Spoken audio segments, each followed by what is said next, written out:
आता आपण कुठल्या वर्षात आपण येऊन पोचलेलो आहे? काही थोड्या वर्षातच आपण 6,000 वर्ष कंप्लीट करू. म्हणजे ही पृथ्वी जी आहे ही आहे 6,000 वर्ष ह्या पृथ्वीचं वय आहे.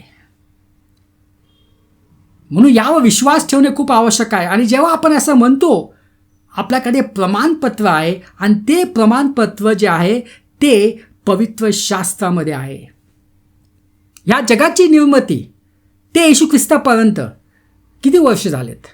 4,000 वर्ष. म्हणजे जगाची उत्पत्ती ते अब्राहमपर्यंत 2,000 वर्ष आणि अब्राहम ते येशू ख्रिस्तापर्यंत 2,000 वर्ष, म्हणजे 4,000 वर्ष. आता आपण 2026 मध्ये येऊन पोचलेलो आहोत. म्हणजे येशू ख्रिस्त येऊन आता 2,000 वर्ष,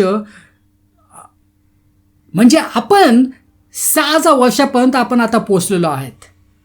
आता आपल्याला 1,000 वर्ष जे आहे ते जे वर्ष बाकी आहे. आणि ते 1,000 वर्ष म्हणजे काय? ज्याला आपण म्हणतो प्रभूचा दिवस, येशू ख्रिस्ताचं 1,000 वर्षाचं राज्य. म्हणजे याच्याहून समजा की दिवस आपल्याकडे खूप थोडे आहेत आणि कधी पण जे आहे ते आता स्वर्गरोहण होऊ शकतं. हालेलुया.